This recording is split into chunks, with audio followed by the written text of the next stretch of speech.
जय हिंद दोस्तों, railway campus पे आपका बहुत बहुत स्वागत है। एएलपी सीबीटी 2 में मैथ का 25 एक्सपेक्टेड क्वेश्चन 25 क्वेश्चन जो आता है उसके लिए एक्सपेक्टेड प्रैक्टिस सेट का तीसरा सेशन है। मतलब 2 मैथ का और 2 रीजनिंग का ऐसा ही सेशन आपको मिल चुका है। साथ ही साथ जो सेशन आपको मिला उनका पीडीएफ टेलीग्राम पे अपलोड कर दिया गया है। मैथ का जो प्रैक्टिस सेट है और रीजनिंग का जो प्रैक्टिस सेट है, दोनों के दोनों पीडीएफ में ना उनका सॉल्यूशन भी दिया गया है। क्वेश्चन जैसे ही खत्म होता है तुरंत वही नीचे में सॉल्यूशन दिया गया है। ऐसा इसीलिए किया गया क्योंकि एक लोग का कमेंट आया था कि सर थोड़ा बेसिक बताइए। तो भाई सॉल्यूशन में तो बेसिक ही रहता है, तो वहां से आपका रिवीजन भी हो जाएगा। अगर कुछ भूल रहे होंगे तो वो भी वहां से आपको याद आ जाएगा। आज का जो लेक्चर है वो बहुत ही खास है। खास क्या है कि आज हमने पहले ही एडवांस वाले पोर्शन को रखा है। पहले हम लोग एडवांस वाले पोर्शन को करेंगे। अलजेब्रा, ट्रिगो, ज्योमेट्री, इन सब के क्वेश्चंस को हमने पहले ही रख दिया है। और आज के सेशन में आज का जो सेशन है ये आपके लिए एक चैलेंज भी है कि भाई साहब 25 सवाल में आप कितने सही सवाल का उत्तर दे पाते हैं। ऐसा नहीं कि क्वेश्चन बहुत टफ है, जिस लेवल का टीसीएस पूछता है बिल्कुल उसी पैटर्न पे सारे के सारे सवाल है। तो आपकी तैयारी कितनी है, आप कहाँ तक तैयारी कर चुके हैं, इवैल्यूएशन करना बहुत ही जरूरी है। तो 25 के 25 सवाल का जवाब आप जरूर दीजिएगा। थोड़ा सा आपको हम एक झलक दिखा देते हैं क्योंकि ये बहुत ही जरूरी है। आप लोग थोड़े आलसी लगते हैं तो भाई साहब जवाब देना बहुत ही जरूरी है। देखिए पहला सवाल अलजेब्रा से डाला हुआ है, एकदम पैटर्न पे बेस्ड है। टीसीएस इसी टाइप का सवाल पूछता है। आप चाहो तो प्रीवियस ईयर उठा के जाके देख लो, या आप जब एएलपी सीबीटी 2 के एग्जाम में जाओगे तो भाई साहब वहां भी आप देख सकते हैं। ठीक है, ये देखिए अलजेब्रा से सवाल है, ये भी अलजेब्रा से सवाल है, ट्रिगो से सवाल है, ट्रिगो से सवाल है। कोई भी ऐसा क्वेश्चन नहीं मिलेगा जो जैसे तैसे होगा। बहुत मेहनत लगता है, करीबन 7 से 8 घंटा लग जाता है 25 क्वेश्चन को समेटने में। ठीक है, सब कुछ करने में, पीपीटी बना के, पीडीएफ बना के, फिर उसका सॉल्यूशन तैयार करने में 8 घंटा एकदम चला जाता है, 6-7 घंटा। ये देख लीजिए ज्योमेट्री से सवाल है, वॉल्यूम से सवाल है, ये भी आपका एरिया से सवाल है, एरिया से सवाल है, वॉल्यूम से सवाल है, और ये ज्योमेट्री से सवाल है। फिर देखते जाइए 10 सवाल। अब यहाँ से एवरेज स्टार्ट होता है, सिंप्लीफिकेशन का सवाल है, ये आपका पार्टनरशिप का सवाल है, ये आपका डिस्काउंट से है, ये आपका प्रॉफिट लॉस से है, ये आपका सिंप्लीफिकेशन से है। ठीक है, ये आपका क्या बोलते हैं उसको, स्पीड एंड डिस्टेंस से है, ये आपका वेन डायग्राम से सवाल आता है वो है, ये फिर आपका स्क्वायर रूट से क्वेश्चन है, ये फिर आपका एज से है, उसके बाद ये आपका टाइम एंड वर्क से है, ये आपका सिंपल इंटरेस्ट से है, ये आपका एरिया से है, परसेंटेज वाला सवाल काफी आता है सवाल ये। फिर ये आपका इरेशनल नंबर मतलब नंबर सिस्टम से है, ये सवाल भी आपका नंबर सिस्टम से है। तो आप देखिए जो 25 क्वेश्चन आपके लिए लेके आए हैं वो उनका लेवल क्या है। तो लेवल बिल्कुल टीसीएस के दिमाग से समझिए तो खींच के लाए हैं। ठीक है, तो 25 सवाल का उत्तर देना है आपको और एकदम देना ही पड़ेगा। कमेंट में जरूर बताइएगा। देखिए आप लोग लगभग चीजें पढ़ चुके होंगे, रिवीजन कर रहे होंगे, तो भाई सेट लगाना बहुत ही जरूरी है। ठीक है, और आप लोग कहाँ कहाँ पढ़े होंगे, है ना, सब कुछ अपना दिमाग का एकदम बेस्ट यूज कीजिए और 25 सवाल का आंसर दीजिए। अगर आप एनटीपीसी और ग्रुप डी का भी तैयारी कर रहे हैं तो भाई साहब ये बैच आपके लिए बिल्कुल परफेक्ट है।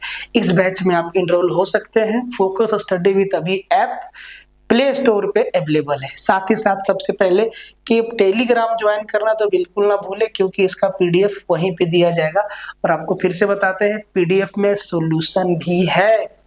ठीक है, तो बहुत बड़ा बात है, सॉल्यूशन के साथ प्रैक्टिस सेट का पीडीएफ देना भाई बहुत मेहनत लगता है और आपके लिए बहुत फायदेमंद है। भले ही आप इस बात को ना समझ रहे हो बट बहुत फायदेमंद है आपके लिए। तो ये आपका बैच है एएलपी। रेलवे का कोई भी एग्जाम आप उठा लो, इवन आप एसएससी उठा लो, भाई इतना तरीका से आपको पढ़ा रहे हैं ना इस बैच में कि भाई साहब मतलब आपका पूरा का पूरा मैथ ना क्लियर ही हो जाएगा एक बार में।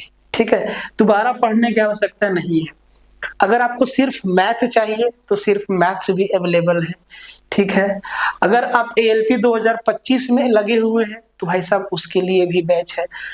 तो जो बैच आपके लिए है आप उस बैच में आ जाइए। हर एक जगह आपको कॉन्टेक्ट नंबर मिल जाएगा। किसी भी समस्या का समाधान चाहते हैं तो भाई साहब इस नंबर पे कॉन्टेक्ट कर लीजिएगा। आते हैं पहला सवाल पे, और सवाल शुरू करने से पहले आपको बता देते हैं कि सेशन को शेयर मार दीजिए।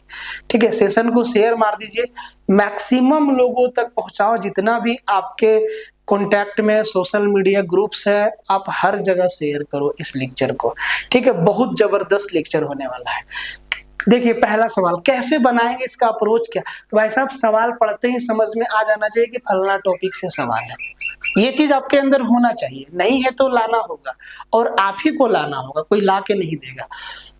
कहता है कि 2x² plus ax plus b को x माइनस 3 से विभाजित करने पर 31 रिमाइंडर बचता है। ठीक है, फिर x² plus bx plus a को x माइनस 3 से विभाजित करने पर 24 रिमाइंडर बचता है। ठीक है, तो a प्लस b का मान क्या है। अलजेब्रा का रिमाइंडर थ्योरम से सवाल है। एक बात बताइए, जब इसको हम x माइनस 3 से भाग दे रहे हैं तो शेष कितना बच रहा है, 31 बच रहा है। और आपके सामने दो एक्सप्रेशन है, अब ध्यान से देखिए, आपके सामने दो एक्सप्रेशन है। एक ये वाला एक्सप्रेशन है, इसको x माइनस 3 से भाग देना है, साथ ही साथ जो दूसरा वाला एक्सप्रेशन है इसको भी x माइनस 3 से भाग देना है। और पहला वाला में जब x माइनस 3 से भाग देते हैं रिमाइंडर 31 बचता है, और दूसरा वाला में जब x माइनस 3 से भाग देते हैं तो रिमाइंडर 24 आता है। ठीक है, समझ गए। अब बनाएंगे कैसे, बड़ा बात, कितना स्टेप में हम आंसर लाएंगे। भाई साहब 2 से 3 स्टेप काफी होगा इस सवाल का उत्तर देने के लिए। यहाँ पे x माइनस 3 बराबर क्या हो जाएगा रिमाइंडर थ्योरम से, बोले सर x माइनस 3 बराबर हो जाएगा 0। ये चीज तो समझते हैं, एग्जाम में ये चीज आपको डायरेक्ट लिखना होगा। तो सर x का वैल्यू क्या हो जाएगा, 3 हो जाएगा। ये चीज आपको डायरेक्ट एग्जाम में लिखना नहीं होगा, सोचना है कि सर पहला इक्वेशन में x का वैल्यू 3 रखेंगे तो 31 आना चाहिए। मतलब इसका मतलब ये है जब x का वैल्यू 3 रखेंगे तो x स्क्वायर, 3 का स्क्वायर 9, 9 दूना 18, तो ये हो जाएगा 18 प्लस 3 रखेंगे 3a प्लस b बराबर कितना आएगा सर, बोले सर 31 आएगा, क्योंकि 31 रिमाइंडर बचता है। दूसरा इक्वेशन में भी आपको x रखना, x का वैल्यू 3 रखना है। तो थोड़ा सा इसको सोल्व कर लो। जब 31 में से 18 को घटाएंगे तो भाई साहब 13 नहीं बच जाएगा, 31 में 18 जाएगा तो 13 नहीं बच जाएगा। तो हम इसको एक बार में 13 नहीं लिख सकते हैं क्या, 31 माइनस 18 13 बचेगा। दूसरा इक्वेशन x का वैल्यू 3 रखना है, तो यहाँ पे 3 का square 9 plus 3b plus a बराबर 24, क्योंकि दूसरा में जब x माइनस 3 से भाग देते हैं तो 24 बचता है। और यहाँ पे x स्क्वायर मतलब 3 का स्क्वायर, तो 3 का स्क्वायर 9, तो भाई 24 में 9 घटेगा, 24 में 9 घटेगा तो 15 बचेगा। तो यहाँ पे आ जाएगा 3b प्लस a बराबर 15। अब हमसे पूछा है a प्लस b का वैल्यू क्या होगा। देखिए समझिए, जितना समझिएगा उतना जल्दी आप उत्तर दीजिएगा। हाँ, ये बात हम मान सकते हैं कि समझने में टाइम लगेगा, लेकिन समझ गए तो आंसर देना आसान हो जाएगा। अब a प्लस b का वैल्यू हमें देखना है।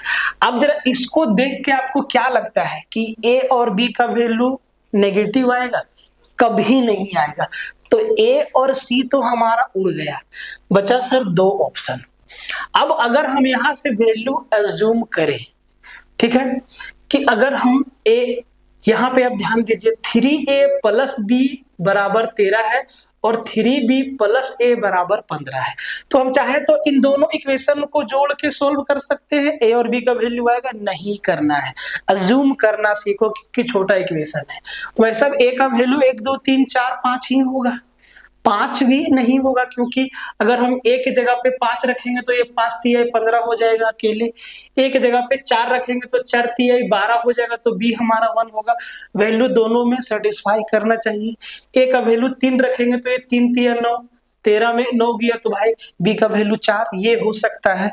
तो अगर हम ए का वैल्यू यहाँ से 3 ले लें तो भाई साहब बी क्या हो जाएगा, 4 हो जाएगा, और ये दोनों वैल्यू यहाँ भी सेटिस्फाई करना चाहिए। 3b मतलब 4 तिहाई 12 प्लस ए मतलब 3, 12 और 3 15 सेटिस्फाई कर जाता है। ये कोई ट्रिक नहीं है, ये आपका पूरा का पूरा समझ का निचोड़ है, ठीक है, कि आप कितना समझते हैं। तो ऐसा ए 3 और बी 4 सेटिस्फाई कर गया, दोनों को जोड़ दीजिए, 3 और 4 7, हमारा क्या हो गया, आंसर हो गया। बिना सॉल्व किए भी उत्तर दे सकते थे, ठीक है, अगर सॉल्व नहीं करते फिर भी आंसर दे सकते थे। समझिए कैसे, भाई साहब a प्लस बी पूछा है और 3a का 3 गुना प्लस बी को जोड़े तो 13 ही आ रहा है। तो भाई साहब a प्लस बी का जो भी होगा वो 13 से छोटा ही होगा, तो उस हिसाब से 23 भी मेरा कट गया, तो भाई एक ही ऑप्शन बचा 7, और हमारा क्या आंसर हो गया। तो इन सब बातों को समझना होगा, ठीक है, जो कि बहुत कम लोग समझाते हैं। इस सवाल को देखिए, कहता है कि 2x into x plus y plus z बराबर 250 है, 2y into x plus y plus z बराबर 100 है, और 2z into x plus y plus z बराबर 100 है। बोले सर ठीक है, तो 3x plus 6y plus 15z का वैल्यू निकालना है। बहुत ही आसान है, कैसे करेंगे। अब यहाँ पे हम x y z का वैल्यू नहीं सोच सकते हैं, बहुत मुश्किल काम हो जाएगा, ठीक है, और बहुत समय लग जाएगा, वो काम नहीं करना है। आप ध्यान से देखिए तो 3 इक्वेशन है, 1 2 और ये हमारा तीसरा, 3 इक्वेशन है, 3 वेरिएबल है, अलग अलग वैल्यू आएगा। इसको करना कैसे है, देखिए सब में x plus y plus z, सब में x plus y plus z, तीनों में x plus y plus z है। समझ लीजिए कितना लिखना है, इसी लिखने में ही तो टाइम जाएगा और कहाँ जाएगा समय, ठीक है। तो x plus y plus z, अगर हम तीनों इक्वेशन को जोड़ दें तो भाई जोड़ेंगे तो x plus y plus z हमारा कॉमन नहीं आ जाएगा, x plus y plus z हमारा कॉमन आ जाएगा, और 2x plus 2y plus 2z बच जाएगा। जब जोड़ेंगे तो भाई साहब x plus y plus z हमारा कॉमन आ जाएगा। जब जोड़ते हैं तो दायां वाला को एक साइड और बायां वाला को एक साथ जोड़ते हैं, तो x plus y plus z हमारा कॉमन आ जाएगा। उधर क्या बच जाएगा, 2x plus 2y plus 2z। तो भाई यहां से भी 2 कॉमन ले लेंगे तो अंदर x plus y plus z नहीं बचेगा। बोले सर ठीक है, अब उधर वाला को जोड़ दीजिए, 250 प्लस 100 350 प्लस 100 450, यही ना बचेगा भाई 450। अब आप जरा ध्यान से देखिए, ध्यान से समझिए कि 450 को जब इस 2 से काटेंगे तो भाई साहब इधर कितना बचेगा, बोले सर 225। अब ध्यान से देखो कि x plus y plus z into x plus y plus z बराबर 225, तो सर 225 क्या है, 15 गुना 15, मतलब x plus y plus z का वैल्यू क्या है, 15 है। अब ये चीज निकल गया। अब जब पहला इक्वेशन में x plus y plus z के जगह पे 15 रखेंगे तो x का वैल्यू निकल के आएगा। कैसे, देखिए x plus y plus z का वैल्यू 15, तो एक ठो हम सॉल्व करके बता दे रहे हैं, 2x इंटू 15 बराबर 250, 15 से कट जाएगा, 5 से 5 तिहाई 15, 5 5 25, ठीक है, 2 से कट जाएगा ये 25 बार में, तो x का वैल्यू क्या हो जाएगा, बोले सर 25/3। सॉरी मेरा फोन साइलेंट मोड में नहीं था, ठीक है, 1 मिनट। हाँ भाई 17 15 में 15 करो।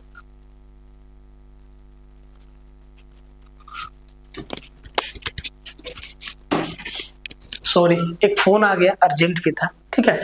तो x का वैल्यू क्या आ गया 25/3। इसी तरीका से दूसरा इक्वेशन में x plus y plus z का वैल्यू 15 रखेंगे तो y का वैल्यू आ जाएगा। और जैसे ही यहाँ 15 रखेंगे तो 2y इंटू 15, तो भाई 2 से इसको काट देंगे, सबसे पहले 2 से इसको काट देंगे, 50 आ जाएगा। बोले सर ठीक है। और x plus y plus z के जगह पे 15, तो 50/15 सर 50/15 मतलब आ जाएगा 5 से 25/3।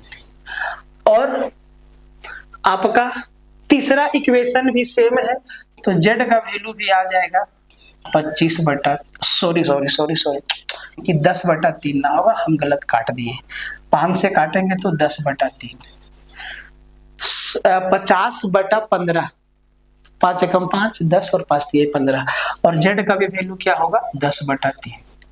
अब देखिए सबका वैल्यू आपके पास है, हमसे पूछा है 3x, तो सर 3x 3 इंटू एक्स मेरा 25/3 है।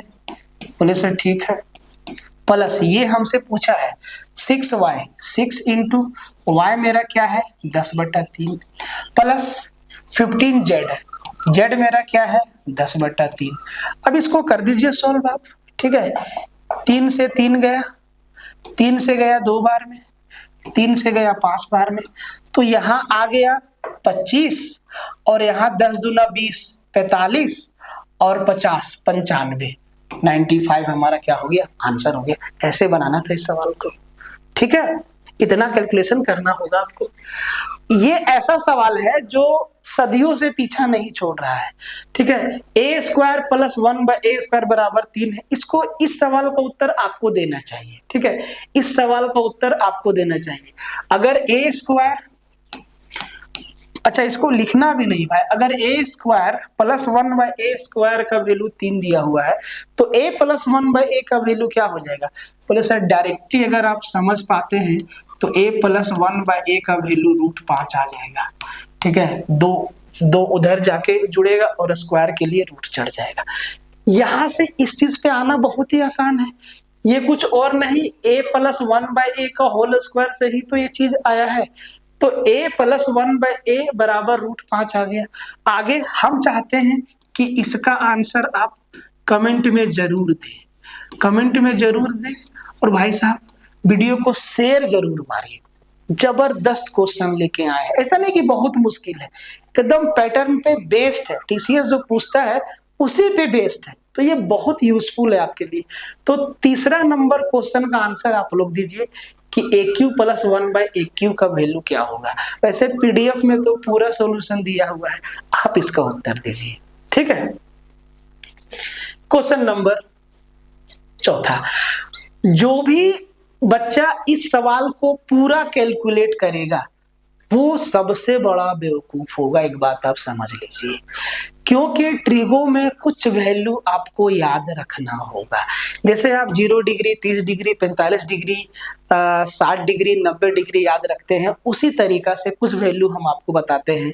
15 डिग्री, उसके बाद 18 डिग्री, 36 डिग्री, 75 डिग्री, ये याद रखना होगा। आपसे पूछेगा sine 15 degree, cos 75 degree, direct पूछेगा। वैसे हम इसको फॉर्मूला पे भी देख सकते हैं, लिखा हुआ तो है कि यदि 10a + b बराबर 10a + 10b upon 1 - 10a × 10b है, ये तो फॉर्मूला दिया हुआ है। तो 10 75 डिग्री का सीधा सीधा याद होना चाहिए कि 10 75 डिग्री का वैल्यू जो होता है वो बराबर होता है कोट 15 डिग्री का, और वो वैल्यू होता है 2 + √3, ठीक है। और जो वैल्यू कोट 75 डिग्री का होता है वही वैल्यू होता है 10 15 डिग्री का, और वो होता है 2 - √3। अगर ये चीज याद है तो बस सीधा उत्तर दे देना है ना। अब इस सवाल को अगर आपको डिटेल में बनाना है तो भाई कैसे बनाएंगे। देखिए 10 75 हमसे पूछा है, तो 10a + b को हम ऐसे लिख सकते हैं 10 45 + 30 डिग्री। अब a के जगह 45 और b के जगह 30 रखेंगे, यहाँ पे 10-30 डिग्री, यहाँ पे 10-45 डिग्री, 10-45 डिग्री, 10-30 डिग्री। यहाँ पे ए और बी की जगह पे 30 और 45 रखेंगे। तो भाई साहब लंबा वो तो सिंप्लीफिकेशन जैसा सवाल बन जाएगा और आखिर में आएगा यही चीज। तो रेलवे ना इसको बहुत पूछा है, जैसे कि sine 18 degree, tan 15 degree, cot 75 degree, cos 15 degree, ये सब चीज बहुत पूछा है। तो इनको याद रखिएगा, डायरेक्ट सवाल आएगा टिक कर देना है, ठीक है। अब देखिए 1125 डिग्री का वैल्यू क्या होगा, क्वाड्रेंट से सवाल है। क्वाड्रेंट समझते हैं, बिल्कुल 0 डिग्री, 90 डिग्री, 180 डिग्री, 270 डिग्री और फिर घूमेंगे तो 360 डिग्री, यहीं पे आ जाएगा। बोले सर 1125 डिग्री। अरे भाई साहब बहुत फोन आता है, बहुत फोन आता है, ठीक है। 1175 डिग्री। तो अगर आपको फॉर्मूला याद है कि n into 360 degree plus theta 10 बराबर क्या हो जाता है, बोले सर 10 थीटा। ये n चक्कर लगा रहा है, कितना चक्कर लगा रहा है, n चक्कर लगा रहा है। तो देखिए 1125 डिग्री है, आपको बेसिक भी बता रहे हैं, आपका डिमांड था ना बेसिक भी बता रहे हैं। तो 10 1175 डिग्री भाई साहब, एक चक्कर में 360, दो चक्कर में 720, तीन चक्कर में 1080। तो इसको हम लिख सकते हैं, देखिए डिटेल में अगर हम आपको बता दें तो ये 3 चक्कर जा रहे हैं, तो 3 गुना 360 तो भाई 1080, 1080 प्लस 45 डिग्री, ऐसे लिख सकते हैं 1175 को, सर लिख सकते हैं। अब 10n 360 प्लस थीटा बराबर क्या, 10 थीटा। और सर 10 थीटा मतलब 10 45 और 10 45 कितना 1 होता है, मतलब हम फर्स्ट क्वाड्रेंट में पहुंच गए फिर से, ठीक है। सीधा सीधा सवाल था, आगे बढ़ जाते हैं। ज्योमेट्री से सवाल है, त्रिभुज MNP त्रिभुज DEF के समरूप है, सिमिलरिटी से सवाल है। त्रिभुज MNP का क्षेत्रफल 1024 सेंटीमीटर स्क्वायर है और DEF का क्षेत्रफल 144 सेंटीमीटर स्क्वायर है। यदि त्रिभुज MNP की सबसे लंबी भुजा 64 है तो त्रिभुज DEF की सबसे लंबी भुजा क्या है। सिंपल है, सिमिलरिटी का एक कंसेप्ट है कि इसको हम ऐसे लिखें, area of triangle MNP upon area of triangle DEF, एक बार लिख देते हैं, बराबर होता है इनके साइड के स्क्वायर के रेशियो, है ना। तो इसका सबसे लंबी भुजा कितना है, मान लो 64 है, तो सर 64 बट्टा, और सबसे DEF का पूछा है तो मान लो कि इसका x है, इसका स्क्वायर के बराबर। अब ध्यान से देखो, MNP के जगह पे क्या दिया है, MNP के जगह पे क्या दिया है, बोले सर 1024,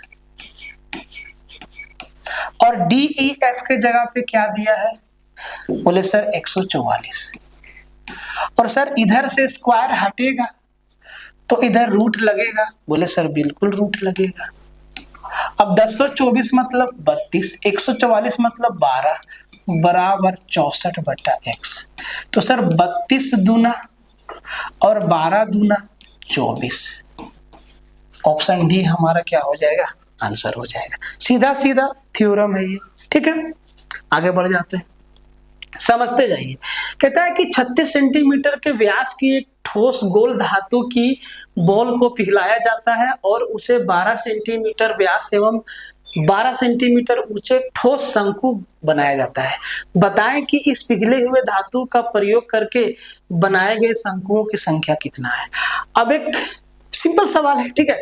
तो भाई साहब गोला को पिघला के छोटा छोटा कोन बना रहे हैं, तो भाई जितना गोला का आयतन होगा उतना ही सारा कोन का आयतन होगा। उस गोला को पिघला के छोटा छोटा कोन बना रहे हैं, तो सारा कोन का आयतन मान लो कि n कोन बनेगा, तो n कोन का आयतन बराबर गोला का आयतन।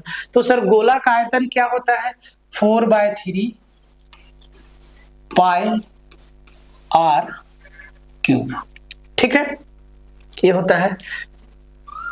शंकु का आयतन क्या होता है? बोले सर 1/3 पाई। देखिए गोला का जो रेडियस है ना उसको हम बड़ा आर लिखते हैं और जो शंकु का रेडियस है उसको छोटा आर लिखते हैं। अब देखो ये है गोला का आयतन और ये है एक शंकु का आयतन, और मान लेते हैं कि पिघलाने के बाद ऐसा n शंकु बना है, तो भाई इनका आयतन आपस में बराबर नहीं हो जाएगा।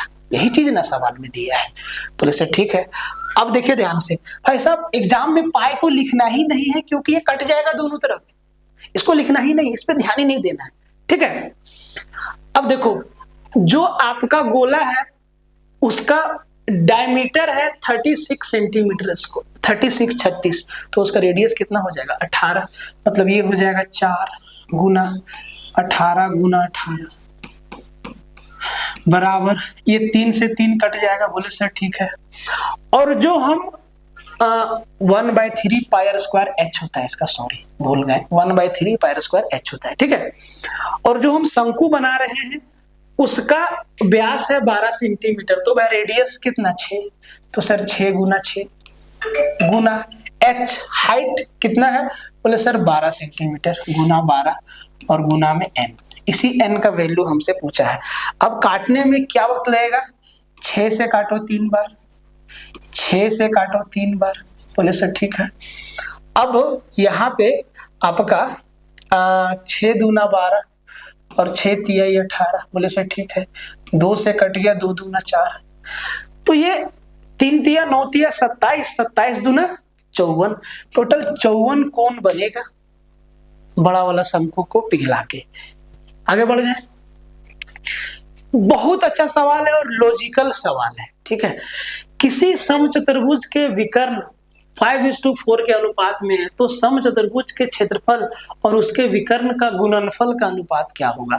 देखो सीधा फॉर्मूला से सवाल है, अगर डाटा पर गए तो खामखा टाइम लग जाएगा। जरा ध्यान से देखिए, ठीक है, जरा ध्यान से समझिए। ठीक है, तो भाई साहब रोम्बस का एरिया क्या होता है?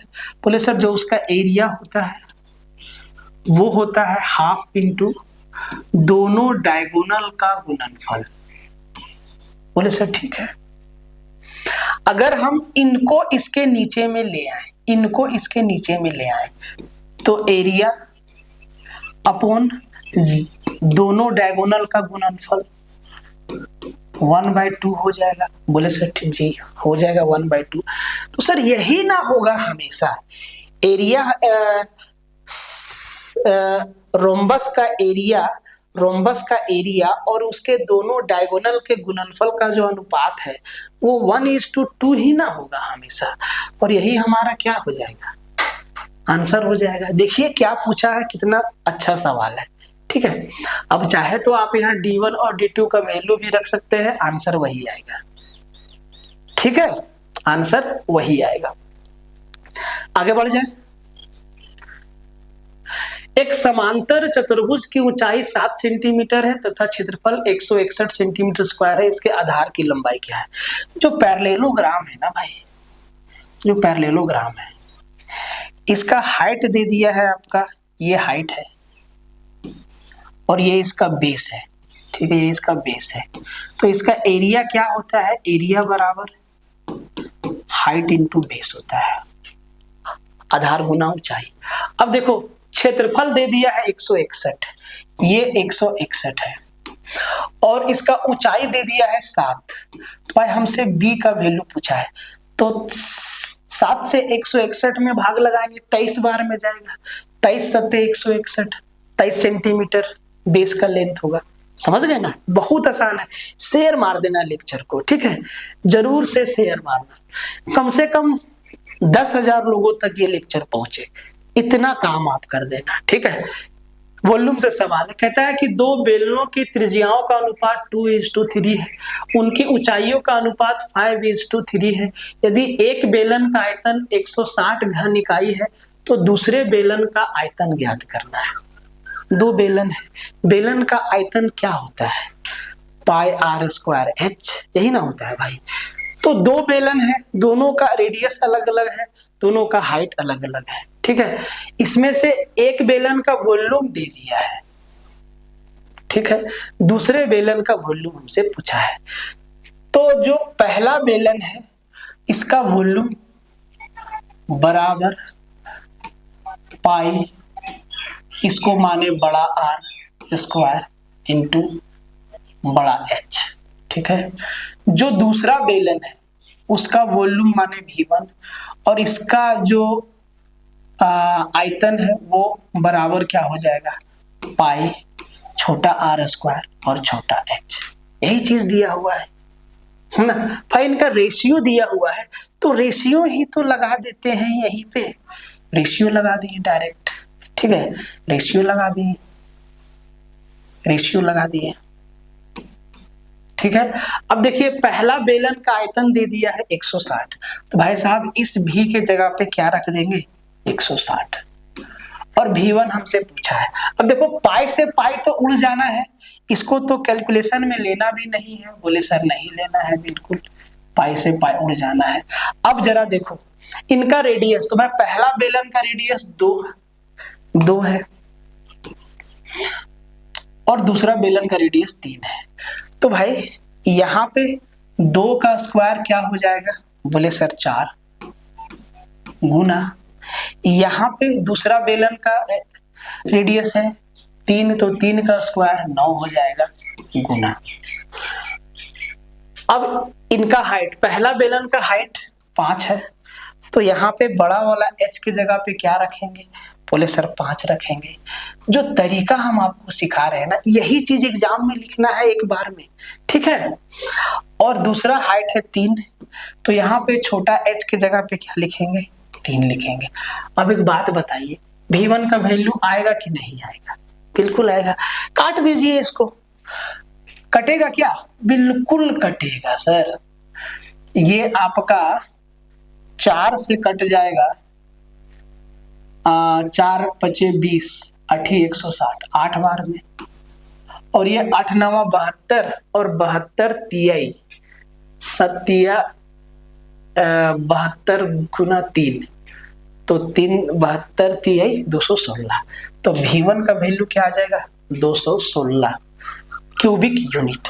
एकदम आराम से आपका उत्तर आ गया, 8 9 72 और 72 तिहाई, तो 3 दूना 6, 7 21, 216 क्यूबिक यूनिट। सीधा थ्योरम पूछता है आपसे, कई बार पूछा है। यदि एक असमांतर चतुर्भुज, अच्छा यहाँ पे चतुर्भुज ए भुज लिख दिया है, चतुर्भुज है, ABCD में E और F दो अनुप्रस्थ भुजाओं AB और CD के मध्य बिंदु हैं, तो FE बराबर क्या होगा, if in an asymmetric ABCD E and F are the midpoint of the two transverse side AB and CD, then FE बराबर। तो भाई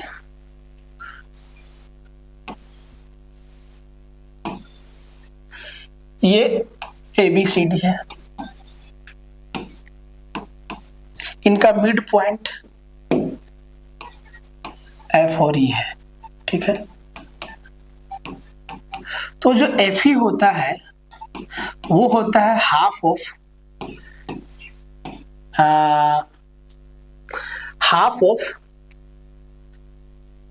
AB और CD के मिड पॉइंट है ना, AB और यहाँ पे कुछ लैंग्वेज गलत हो गया है, वो होता है इस AB और CD का आधा, ठीक है, AB प्लस CD। ये सीधा सीधा क्या है आपका थ्योरम है, तो भाई साहब आंसर मेरा B हो जाएगा, सीधा थ्योरम है, ठीक है। क्वेश्चन नंबर 11, एवरेज है। 4 संख्या ABCD इस प्रकार है कि उनका कुल औसत 39 है। अगर A plus B plus C को जोड़ के 4 से भागा दिया तो भाई साहब कितना आया, बोले सर 39 आया। 39 को अगर 4 से मल्टीप्लाई कर दे तो 9 चौके 36 और 4 तिहाई 12 और 3 15, 156। इनका जोड़ कितना हो जाएगा 156। ए और बी का औसत है वो 29.5 है। तो सर 29.5 को अगर 2 से मल्टीप्लाई कर दें तो सर ए प्लस बी का टोटल सम कितना हो जाएगा, 29 दूना 58 और 1 59। अब अगर A plus B plus C plus D में, क्योंकि हमसे पूछा है सी और डी का औसत प्लस, ठीक है, तो A plus B plus C plus D में अगर हम ए प्लस बी का वैल्यू घटा दें तो सर सी प्लस डी का वैल्यू निकल के आ जाएगा। मतलब 156 में 59 जाएगा तो 16 में 9 गया 7 97। ये सी प्लस डी का सम है। औसत पूछा है, अरे बहुत फोन आ रहा है। औसत पूछा है, औसत पूछा है तो भाई साहब 2 संख्या से भाग दे देंगे, 2 संख्या से भाग दे देंगे तो 97 को 2 से भाग दे देंगे तो 2 चौके 8 और 2 अठी 16 2 पचे 10 48.5 हमारा क्या हो जाएगा, औसत हो जाएगा। क्या दिमाग लगाओगे इसमें, ये सिंपलीफिकेशन आपके लिए है, इसका आंसर आप दीजिए 20.9 प्लस 2.09 प्लस 0.209 प्लस 0.029 प्लस 29। तो भाई साहब ऐसे क्वेश्चन को करने के लिए ना सीधा आपको तरीका बताते हैं कि पहले बड़े बड़े नंबर को जोड़ लिया करो, इससे क्या होगा, ऑप्शन एलिमिनेट हो जाएगा। तो 29 और 20 49 और 2 51 तो ऐसे ही आ गया। अब देखो 51 से थोड़ा ही ज्यादा आएगा क्योंकि हम मेन पार्ट को जोड़ लिए, अब बाकी पॉइंट वाला बचा हुआ है। तो 51 से ज्यादा आएगा तो ना तो 42 ना तो 62 होगा। अब यहाँ पे देखो पॉइंट के बाद 3 अंक है, यहाँ पॉइंट के बाद 3 अंक है तो भाई 9 9 18, तीसरा पॉइंट के बाद जो तीसरा अंक होगा वो 8 होगा तो 52.228 हमारा आंसर हो जाएगा। ठीक है, ये आपको करना था। इसको ध्यान से देखिए, पार्टनरशिप का सवाल है। पी और क्यू ने एक व्यवसाय में 5:13 के अनुपात में पैसा लगाया। मान लो कि पी लगाया 5 रुपया तो क्यू लगाया 13 रुपया। क्यू ने 6 महीना बाद अपना पैसा निकाल लिया और यदि उन्होंने लाभ 25:26 के अनुपात में बांटा तो पी की राशि कितने समय तक उपयोग की गई, मतलब पी का पैसा व्यापार में कितना समय तक रहा।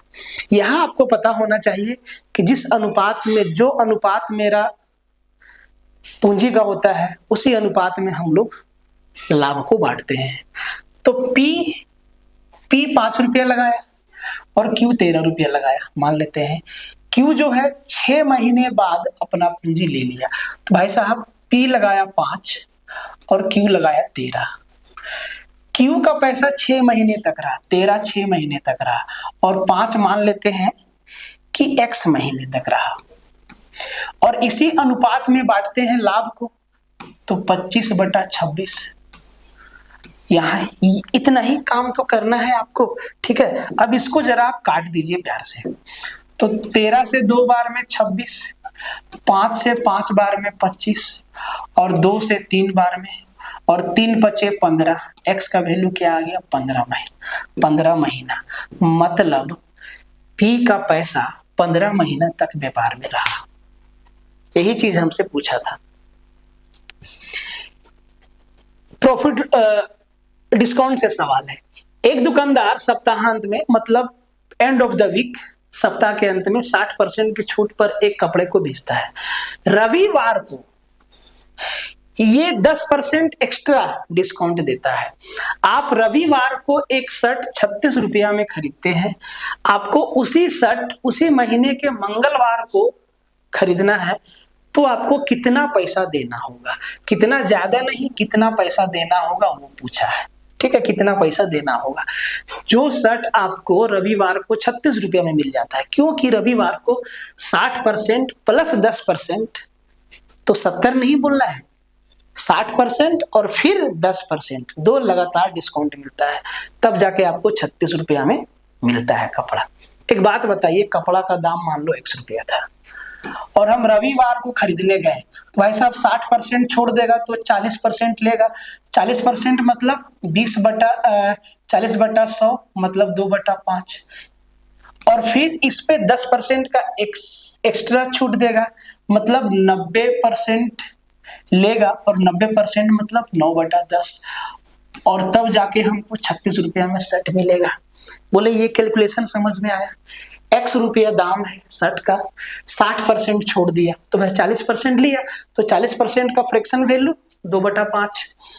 फिर इस पे हमें 10% का एक्स्ट्रा छूट देगा क्योंकि संडे को हम लोग जा रहे हैं, तो 10% और छोड़ा मतलब 90% लिया, 90% मतलब 9/10। तो भाई साहब 9 दूना 18, 18 दूना 36, 5 दूना 10, 10 दूने 10, 100 रुपया। तो सर शर्ट का कीमत कितना था? 100 रुपया, 100 रुपया कीमत था। अगर हम दूसरा दिन खरीदेंगे तो भाई साहब सिर्फ हमको 60% ही डिस्काउंट देगा, 60% ही डिस्काउंट मिलेगा। अगर हम दूसरा दिन खरीदेंगे तो हमें 60% ही डिस्काउंट मिलेगा, मतलब 40, कुछ गलत तो नहीं हो गया भाई, मतलब दूसरा दिन मंगलवार को हमें सिर्फ 60% डिस्काउंट मिलेगा, तो भाई हमें 40 रुपया देना पड़ेगा, ठीक है, देना पड़ेगा। तो पूछा है कि आपको उसी महीने के मंगलवार को वही कमीज खरीदने के लिए कितने पैसे ज्यादा देना होगा। Then how much money you have to pay to buy same shirt on Tuesday of same month. वैसा 40 रुपया लग जाएगा और क्या, क्योंकि 60% छोड़ेगा तो हमें 40 रुपया लगेगा। कहीं डाटा में मिस्टेक है, 1 मिनट हम देख लेते हैं, थोड़ा डाटा में मिस्टेक तो नहीं है कहीं। क्वेश्चन नंबर 14 है ना,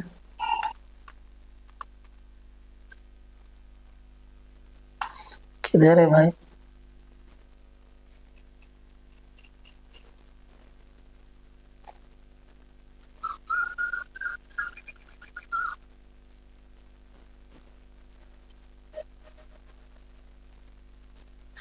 question, shop sells cloth at 60%, ठीक है।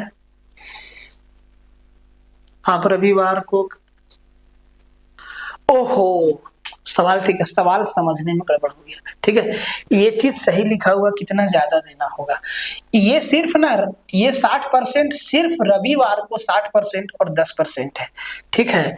तो अगर हम अदर डे खरीदेंगे तो हमें 100 रुपया देना पड़ेगा, ठीक है, अदर संडे छोड़ के, तो भाई हमें पूरा 100 रुपया देना पड़ेगा।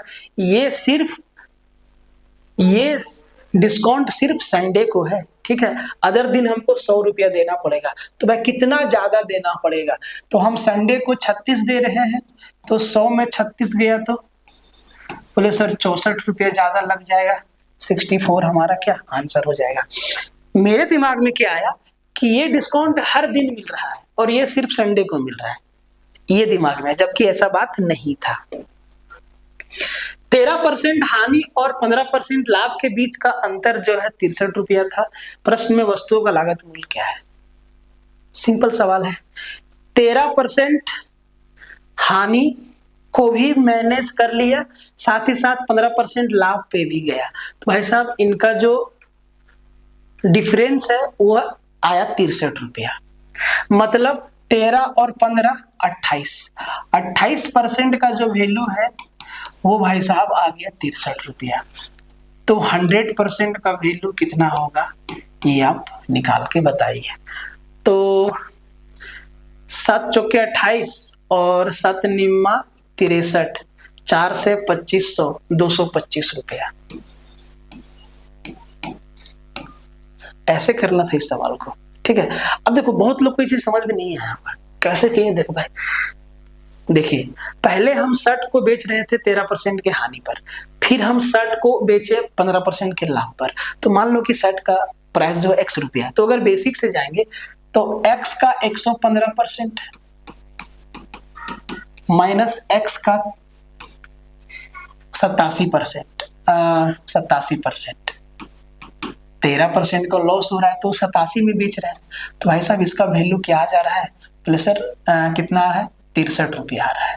यहां से x का वैल्यू क्या आ जाएगा, बोले सर यहां से x का वैल्यू आ जाएगा 225 रुपया। ये बेसिक है, ठीक है, ये बेसिक है। ये सवाल आपको बनाना है, सिंप्लीफिकेशन का सवाल है। 1 + 1/10 10 प्लस 1/10 प्लस 1 माइनस 1/10 प्लस 1/10।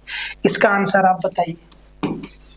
और जो इसका आंसर बताएगा सेट नंबर 4 में हम उनको सेशन में पर्सनली थैंक्स बोलेंगे कि भाई साहब आपने इसका आंसर बताया, क्वेश्चन नंबर 16 का। ठीक है, ये आपको करना है।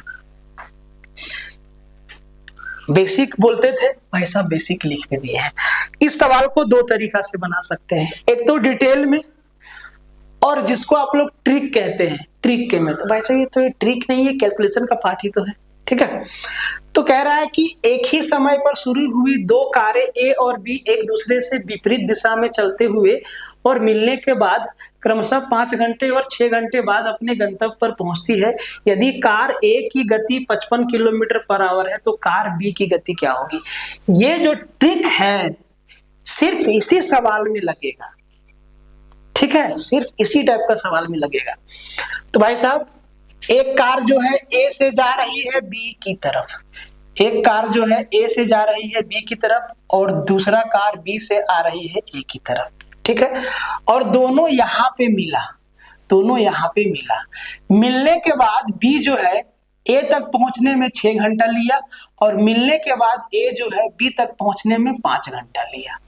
ठीक है, अब देखो तब जो इनका स्पीड और टाइम का जो रेशियो होता है वो ये होता है, speed of B upon speed of A बराबर root under time of A upon time of B.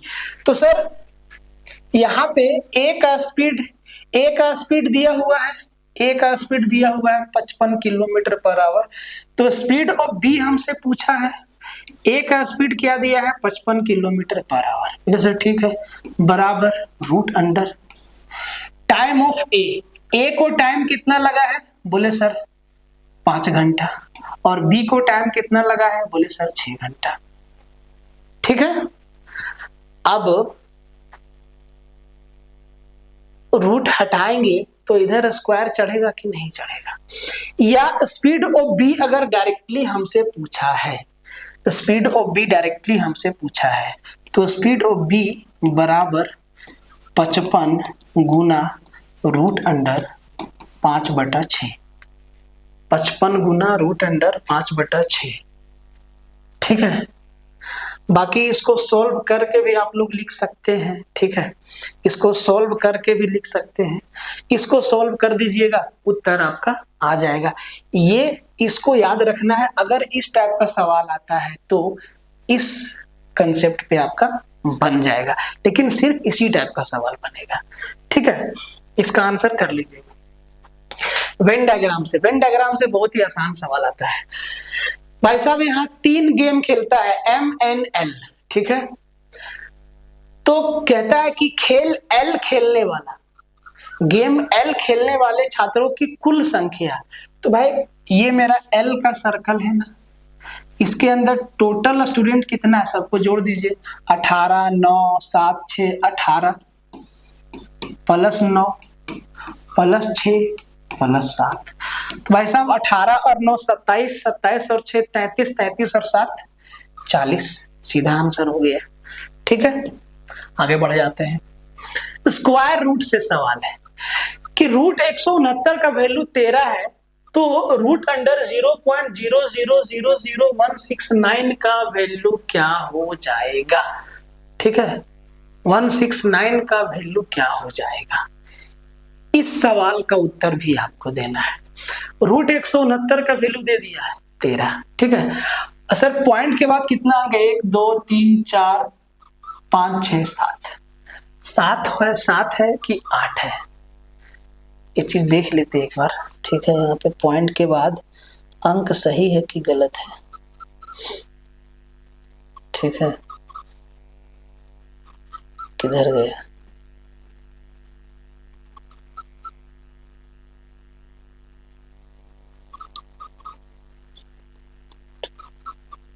हाँ यहाँ पे गलती है। ठीक है, पॉइंट के बाद जो आपको 4 0 दिख रहा है ना, वो 5 0 होगा।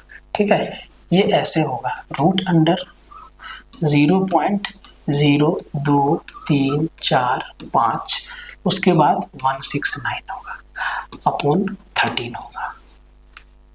ठीक है, अब इसको भाई साहब सोल्व करना है, बहुत ही आसान है। ठीक है, पॉइंट के बाद वहां पे मिस्टेक था, ध्यान दीजिएगा, यहाँ पे 4 जीरो है, 5 जीरो होगा, 1 2 3 4 5 और फिर 169 है ना, 5 ही जीरो है ना, हाँ 5 जीरो होगा, वहां पे 4 जीरो, इसको सुधार लीजिएगा, 5 जीरो बना दीजिएगा। ठीक है, अब इसका आंसर आप लोग कमेंट में दीजिए, ये आपके लिए है। कितना लोग का सही होता है जरा ध्यान से देखते हैं। सबका नाम हम सेशन चौथा सेशन में लेंगे। ठीक है, जितना भी होमवर्क दे रहे हैं। 6 साल पहले साइना और सागर की आयु का अनुपात 6:5 था। ठीक है, ये 6 साल पहले है। यदि अगले 4 साल में उनकी आयु का अनुपात 10:11 हो जाता है, तो वर्तमान में सागर का अनुपात क्या था? देखिए, ये 6 साल पहले का अनुपात है और ये 4 साल बाद का अनुपात है। मतलब 6 साल पहले से वर्तमान में आए, फिर 4 साल आगे आ गए, मतलब टोटल 10 साल का सफर हम लोग तय किए। देखिए, इस मेथड से बनेगा क्या, यहाँ भी, यहाँ पे क्या है 11 है ना, यहाँ भी 5 बढ़ा, 11:10 है ना, और यहाँ भी 5 बढ़ा, तो इसी 5 का वैल्यू 10 साल होगा। तो भाई 1 का वैल्यू क्या होगा? बोले सर 2 होगा। अगर 5 का वैल्यू 10 है तो 1 का वैल्यू 2 होगा। तो भाई साहब 11 का वैल्यू क्या होगा? 22। ओ सॉरी, यहाँ पे 10 है ना, देखिए इसको लिख देते हैं मिटा के, यहाँ पे 10 है और यहाँ पे नहीं, यहाँ पे 11 है और यहाँ पे 10 है। ठीक है, 1 का वैल्यू 2 है तो 11 का वैल्यू 22, 10 का वैल्यू 20। मतलब ये जो 20 और 10, 22 और 20 साल है, ये साइना और सागर का 4 साल बाद का है। तो हमें अभी वर्तमान में आना है, तो 4 साल इसमें घटा दो 18, 4 साल इसमें घटा दो 16। ये साइना का और ये सागर का, हमसे पूछा है सागर का वर्तमान आयु 16 साल। ऐसे बनाना होगा आपको एग्जाम में। ठीक है, क्वेश्चन नंबर 21, एक कारखाने में टाइम एंड वर्क से सवाल है। M1D1 अपॉन W1 मेथड से ये सवाल बनेगा। एक कारखाने में 60 लेबर है, 7 दिन में 120 मीटर कपड़े सिल सकते हैं। 70 मजदूर 5 दिन में कितना मीटर लंबा कपड़ा सिल सकता है? तो भाई सीधा इसका डाटा लिखना है। 7 लेबर 7 दिन तक काम करते क्या है? बोले सर 120 मीटर कपड़ा सिलते हैं। तो हमसे कह रहा है कि 70 लेबर 5 दिन में कितना मीटर कपड़ा सिएंगे? मान लो X मीटर कपड़ा सिएंगे। M1D1 अपॉन W1 बराबर M2D2 अपॉन W2। काट दीजिए, 7 से निपट गया 10 बार में, 60 दूना 120, 10 पच्चे 50 गुना 2 100, 100